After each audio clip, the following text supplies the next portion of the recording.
Emil Kadlec here with footballdiehards.com. Week 17 of the NFL season. Flying by, and welcome to the Line of Scrimmage DFS Cash Game Show with some GPP. We're here with the scholar John Laub. John, great call last week. How you doing? Oh, I'm doing great. Thank you on that. I had done in our GPP contrarian stack, I had put the Patriots and Bills, and Damian Harris and Josh Allen were unbelievable. On like the ownership was like less than 4% on those two players. And Isaiah McKenzie, if you put him in, even though I didn't list him, he obviously was an option. I mean, he was just incredible in that. Hit another one on the GPP contrarian stack, so that was great. I have a great one today for all of our viewers. And, Emil, I'm in 6 championship games this week. I'm very excited for today. I won 2 dynasty leagues last week. Jeez, all these leagues I've noticed this year, the playoffs, championship games have all varied between weeks 16 and 17. We'll have that. And I'm in our football diehards. I think it's the Pro Forecast championship game with Brad Cruz. Is it Cruz? Is that how you pronounce? Yeah, Brad Cruz. Cruz, sorry. So he's the favorite. He's a tough challenge, a very great fantasy competitor. So I'm looking forward. I got a great day ahead, and I'm here with all the DFS knowledge for all of our viewers. All right, well, let's start with the sleepers. All right, the first one that jumped out, and I think we have them at 8% ownership. Fascinating play. It's Trey Lance today. Everyone's on the internet that I'm seeing it's Trey Lance day. We have him at 8% ownership. I went back. I rewatched my video profiles of Trey Lance. I reread my profile on footballdiehards.com.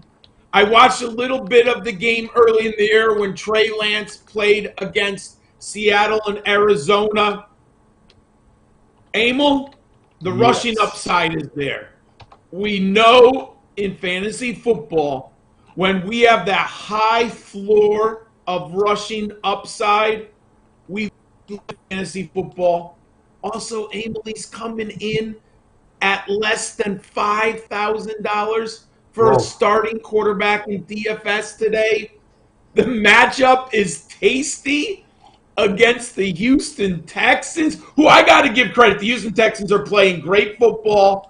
Hey, last week they upset the Chargers, man. What a great story. I thought the Texans were going to win like 2 games. They're fighting. They're just like the Lions this year, which is good for us in fantasy football. We want the Texans to be competitive. That forces Trey Lance and the 49ers to remain on the field and competitive. I love Trey Lance in this spot. I'm not expecting a big day passing the football. He had 192 yards and 157 yards passing in his 2 starts. But Emil, 89 yards rushing and 41 yards rushing. The amazing part is Trey Lance did not score a rushing touchdown in either of his 2 starts. His rushing touchdown came against Green Bay on 1 carry against the Packers there. That's interesting. He has thrown 2 touchdowns. Yeah, he's 3 touchdowns this year, threw 2 against Seattle. Everyone throws touchdowns against Seattle. I like him here. I like him even more with Elijah Mitchell. When they're, I would assume she's smarter than I am. They clearly put together a goal line package of a RPO. You have Deebo Samuel, George Kittle, Elijah Mitchell, and Trey Lance at the goal line. Emil, it's going to be a challenge. Who do you take out of that option? Wow. If you got to cover Kittle or it's an easy touchdown pass. Deebo Samuel's just a monster.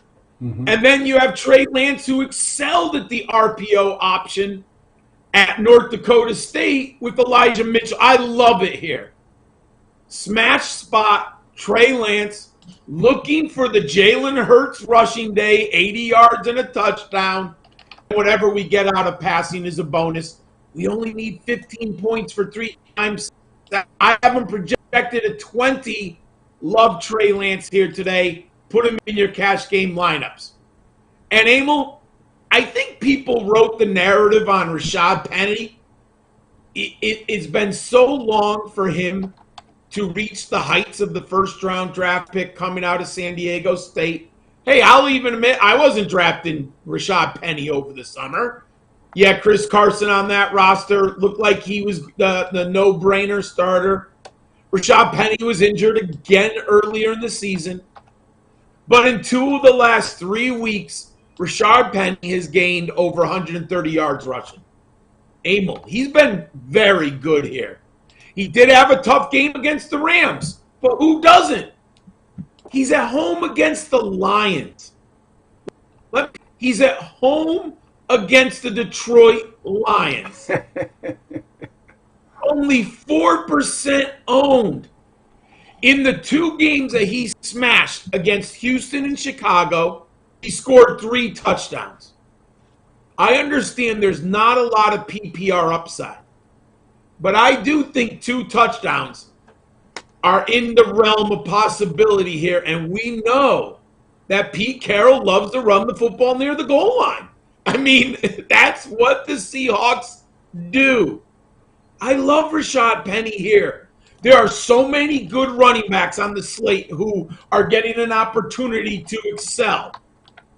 But Rashad Penny at 4% ownership at home against the Detroit Lions, love it. Another big touchdown run. Rashad Penny, when he gets in the open field, Emil, he's magic. He can score at any point from beyond 50. Love Rashad Penny at 4% ownership. Excellent. And Emil, I wrote off Devin Singletary for a while this year. I have him in some best ball teams, and I'm like, hey, he's smashing for me now. I've been playing him for the last 3 weeks as, like, you know, we play in those deep leagues where you have like 3 flex positions, Emil. He's been a great flex position starter over the last 3 weeks. On DraftKings, Emil, 18.8, 16.6, 14.9 DraftKings points. Now, the upside, the ceiling is limited.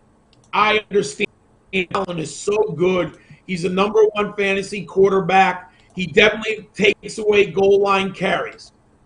But if I'm looking for a very solid floor at 5,400 in a smash spot against the Falcons, Devin Singletary is playing the Falcons at home.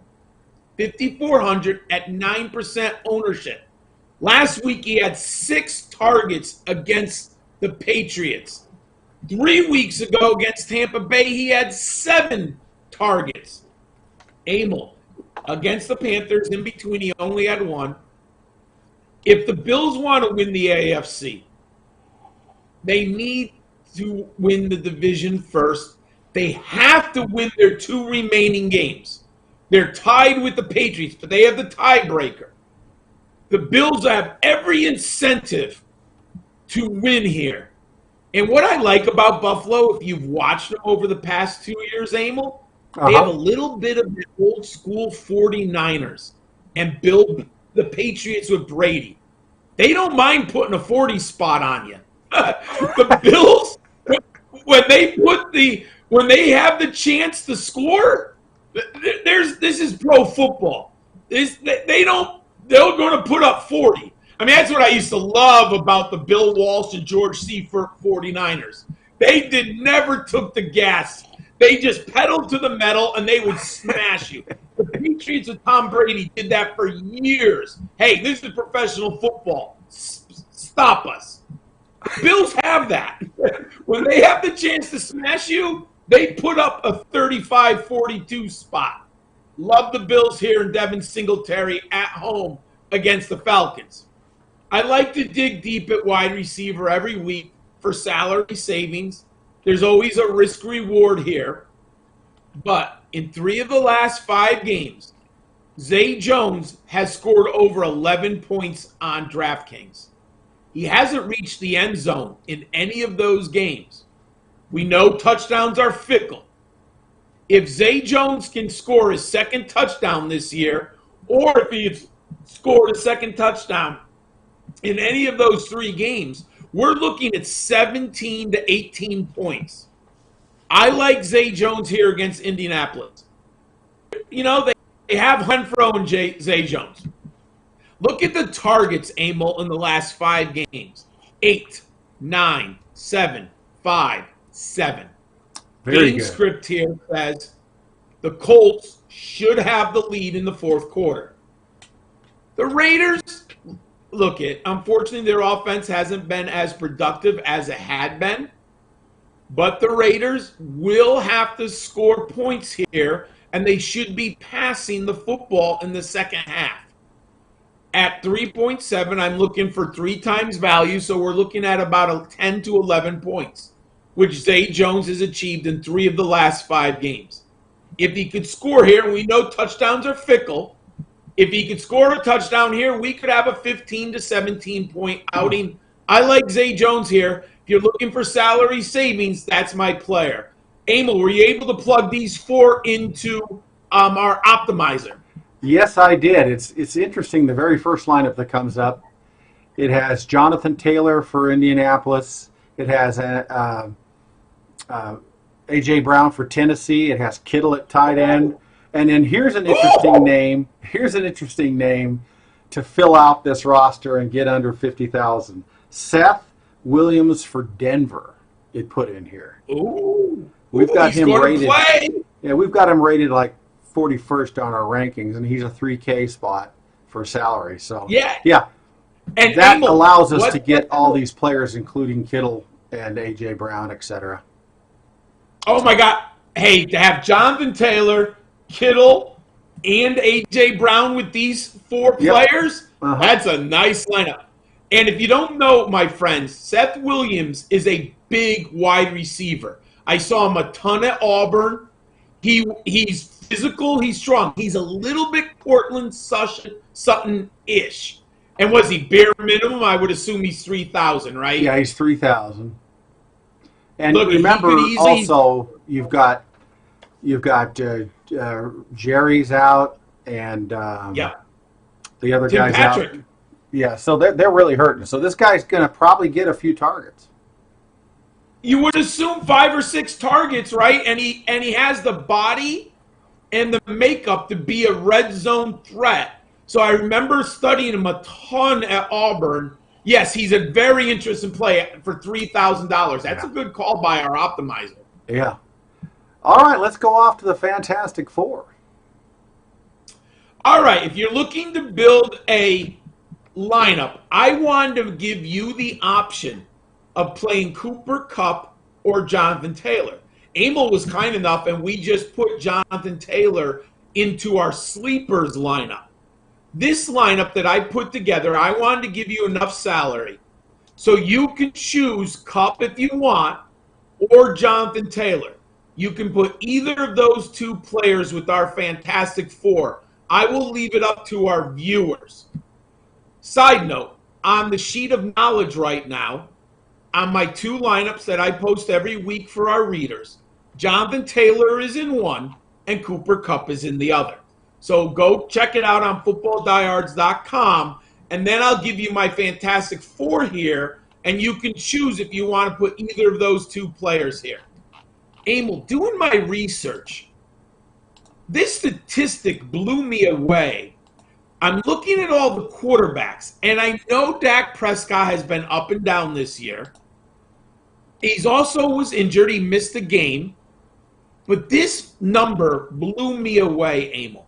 Remember Ben Roethlisberger about 5 years ago, 4 years ago? Yeah. His home blitz were out of control. If you were playing DFS, you always wanted to put Roethlisberger at home, and you wanted to sit him on the road.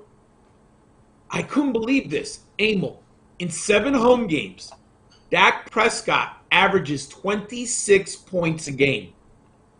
In 7 away games, Dak Prescott averages 16 points. That's a 10-point difference. A side note, Dallas better hope they get the first playoff game at home. I mean, that offense and that defense, when they're at home, they are nasty. On the road, they got some challenges ahead. Now, when did Dak Prescott slump? Emil, week 13 at New Orleans, 12 points. Week 14 at Washington, 12 points. Week 15 at the Giants, 12 points. See a little pattern here?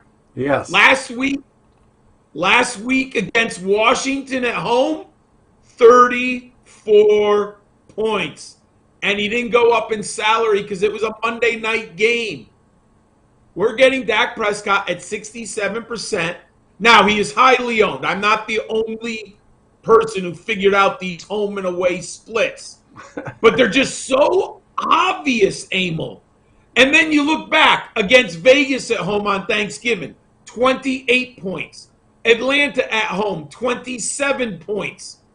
The Giants at home, 26. It's crazy how good Dak Prescott is at home. I like him in cash games. I think you have a 23-point floor with a 33-point ceiling here. And why I like him even more. The Cardinals have to have this game for the play. I mean, just for their psychology, right? Mm-hmm. They're on a big losing streak. You don't want to go into the playoffs on this type of losing streak. So what does that tell me? That forces the Cardinals to put points on the board. So I love this shootout between Kyler Murray and Dak Prescott today. So I don't necessarily love Murray for cash games, but it's going to force him to play. We might even see Murray run a little bit more. He hasn't been running as much. No, he hasn't. But this is a game where he might have to put the Jets on and get some first downs on the ground. So I love Dak Prescott here as my Fantastic Four quarterback, running back. Emil, I'm not going to stop smashing the New York Giants run defense. Forget it. I'm going to bet against them. I'm going to run against them. I'm going to play running backs against them. These are the targets in the last month for David Montgomery. Finally, Nagy has changed the playbook and started throwing to David Montgomery. These targets are silly, Emil. Arizona. 7 against Green Bay. 6 against Minnesota. 9 against Seattle. Ooh. I mean, yeah, for a running back with that in a PPR format, and then his reception total, 7, 5, 6, 8. He's also carrying the ball. He's averaging about 16 carries a game. He's a 3-down back. He's the goal line specialist. He's everything you're looking for in fantasy back. He's under $7,000 at home in a great matchup. Give me David Montgomery all day long. I love it. Now, I waited until we got CEH news. Once we had confirmation that CEH was not going to play, Emil, give me all Darrell Williams. Highest over-under on the slate, I believe. Let me see. I do think it's the highest over-under. Or it's at least in the top 2. I'm getting the Kansas City Chiefs starting running back with pass-catching ability. Darrell Williams is a better pass catcher than people give him credit for. What I like about Darrell Williams, he runs deep routes. If you've been watching the Chiefs and Darrell Williams, he runs those wheel routes like 15 yards down the field, and Patrick Mahomes throws him the football. Targets in the last 5 games, 3, 1, 3, 3, 3. Look at, he might get more opportunities. I think this game is going to be very interesting between the Bengals and the. I think if he gets 4 or 5 targets, I'll take it any day. He's a lead back. Now, you might have Derek Gore steal a goal line carry. I mean, that's a possibility. But if he gets into the end zone here, in the games in which he gets enough 3 targets, he has scored 11, 13, and 11.5 DraftKings points. So I expect him to get 3 targets. If he gets into the end zone, you're looking at 18 points. I'll take my odds here that Darrell Williams punches it in once. So I love Darrell Williams and David Montgomery as my starters in the backfield in my.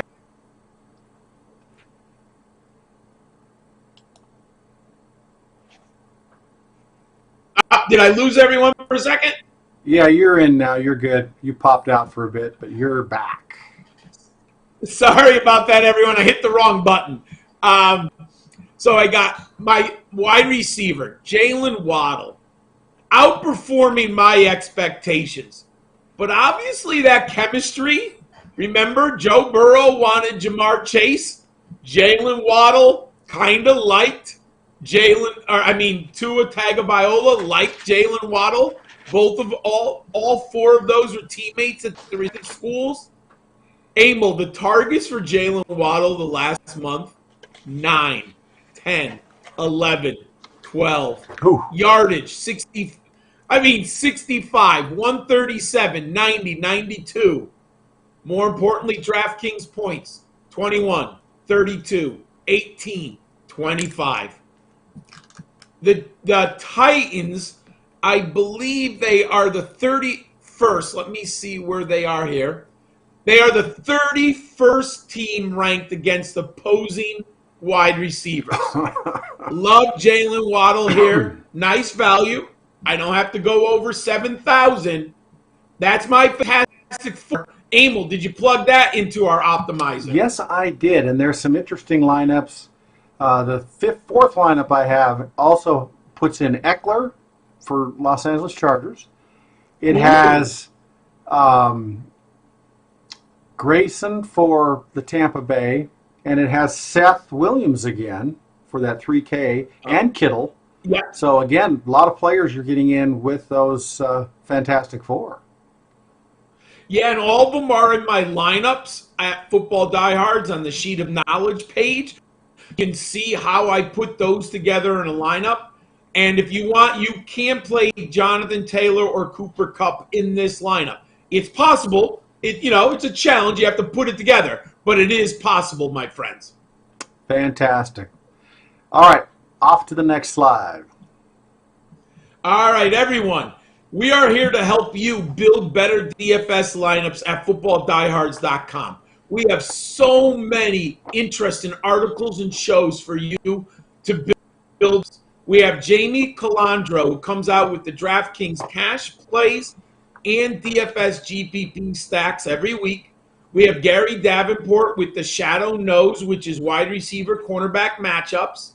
Bob Harris, the Hall of Famer, does the DFS 3 and out every week. That's a must read. I read it every week. Digging in the Crates Daily by Justin Lanero. If you're looking for sleepers other than the players that I identified on the show today, Justin gives you, I think, up to 8 players every week you can plug into your lineups. And then following us at 10 a.m. this morning, Jason and Jamie come out with the DFS Football Die Hard show, and they go through all the matchups, all the games, and they can help you put together lineups today. That's all.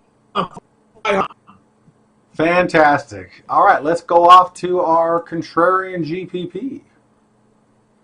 Hey, Emil, last week I told you we hit a grand slam with the Patriots-Bills contest. This week, while I was doing my research, I almost ignored the Chiefs-Bengals game because I'm just like, everyone's going to be on it. But then, Emil, I did deeper research, and that's why it takes multiple hours. What I noticed is Joe Burrow is owned at a higher clip than Patrick Mahomes. Let me go here. I'm scrolling down. Joe Burrow, right now on footballdiehards.com, on our DFS ownership, is at 8.13% ownership. He's the number 3 quarterback. I couldn't believe it. I had to double check. Patrick Mahomes is number 9 at 6.73. So I always round up for our show. 7% ownership. Emil, light bulbs went off. I'm getting Patrick Mahomes at 7% ownership. Let's say it goes up to 10. I'm all in. I'm going to target this game, but I'm going to flip the script. According to our percentages, the script says people are banking on the Cincinnati passing game. You know what, Emil? I'm going to sit here, and I'm going to take the league MVP, I'm going to take the back-to-back Super Bowl participant. Going to take the all-world Patrick Mahomes. I couldn't believe it.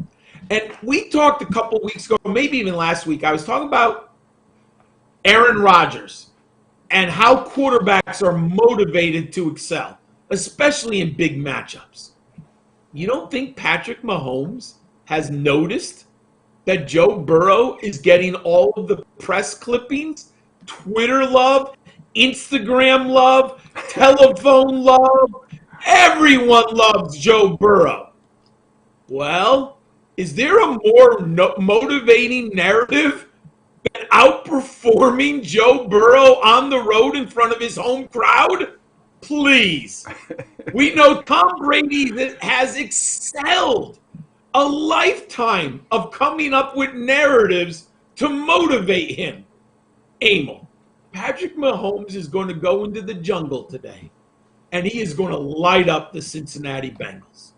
He is so motivated, and I'm getting him at 7% projected ownership. Oh, please. I'll take it any day of the week. And what I'm going to do is I'm going to transfer a little bit here. I'm going to take my running back with my quarterback. Don't usually do this. But Darrell Williams could catch a pass for a touchdown from Patrick Mahomes. Discuss Darrell Williams' percent ownership.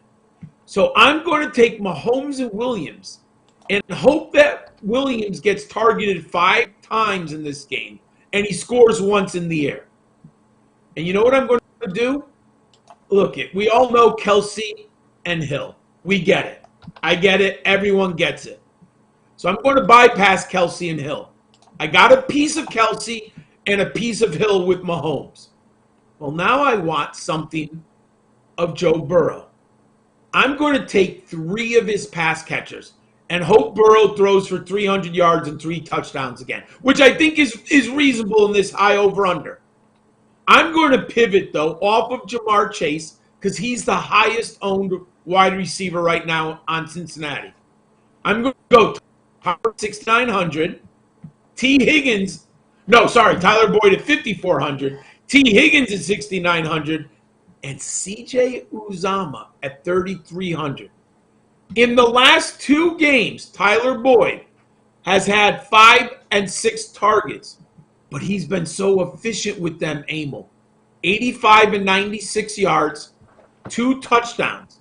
Also, if you watched the game last week against Baltimore, Tyler Boyd scored another 40-yard touchdown that was taken off the board for holding. Tyler Boyd could have easily had over 120 yards receiving and 2 touchdowns last week. Ooh. I don't think most people actually – what? Yeah, that's great. That's great.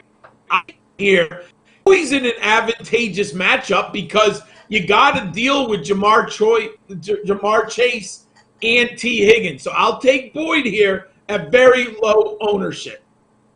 And what can we say about T. Higgins? I mean, how good is this Cincinnati wide receiver? Oh my God, they are loaded, Emil. Yeah. Jamar Chase, T. Higgins, and Tyler Boyd, and I think Boyd is the senior citizen at like 26 or 27. I mean, they're just loaded on offense at the wide receiver position. So look, last week Higgins scored 46. I don't expect that, but in 3 of the last 5 games, he has scored over 26 DraftKings points.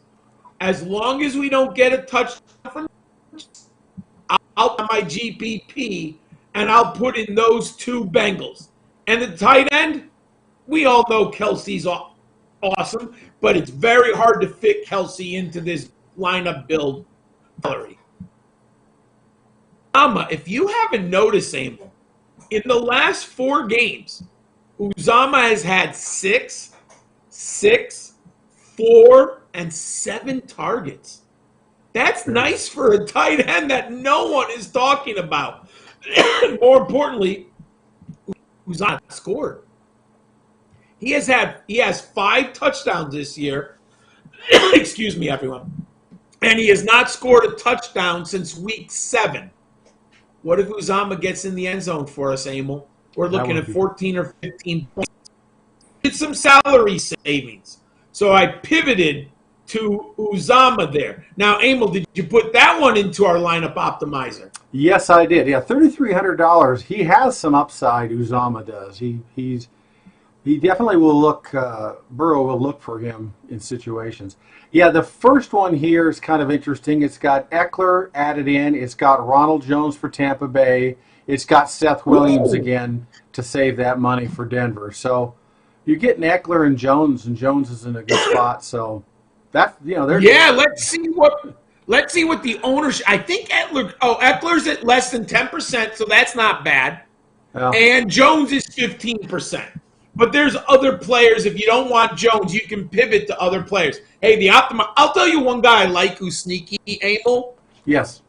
Damian Harris is at less than 9%. I don't think they're afraid of Stevenson coming back. There's a sneaky play for Damian Harris, and he's he's 300 more than Ronald Jones. But just something to think about, everyone. Yeah, one of the other lineups, and again, you can do multiple lineups in the optimizer, and you can also shut down players. So if you don't want somebody in, you can undo them so they won't show up. But the fifth lineup I have, it has Sony Mitchell and Jonathan Taylor, along with Seth Williams. So, John, GPP points count. So it's interesting. Like, I think we forget that even if Jonathan Taylor is 20% owned, if he goes out and gets 32 points, hey, 68% of the competition doesn't have Jonathan Taylor. So points count. So that's an interesting lineup there, Emil. Yeah, and another lineup has Montgomery in with Eckler. So there's like you said, you can get some different ideas here. And, that's a good one. That's going to be a fun one. I can't wait to get these lineups in. Got to wait a little bit more for some news. All right. Sorry about that. There I am. Oh, it's all good. Yeah, fantastic I just want to stuff. wish everyone a happy new year, everyone. And we'll be here 1/18. The regular fantasy football season, I don't know too many people playing championships in week 18. But Emil and I will be here once again with DFS knowledge, and it might be a crazy week. If teams have clinched playoffs, we might get a lot of players on the sideline. So let's see what happens, but we'll be here with you one more week for our DFS show, Line of Scrimmage. Yeah, the final week of the season, which used to be week 17, is always bizarre. Hard to play, Yes. But then when it's hard to play, you may be able to find some really sneaky plays and win some money. So look for good luck here on week 17, and we'll see you next week for the final week of week 18.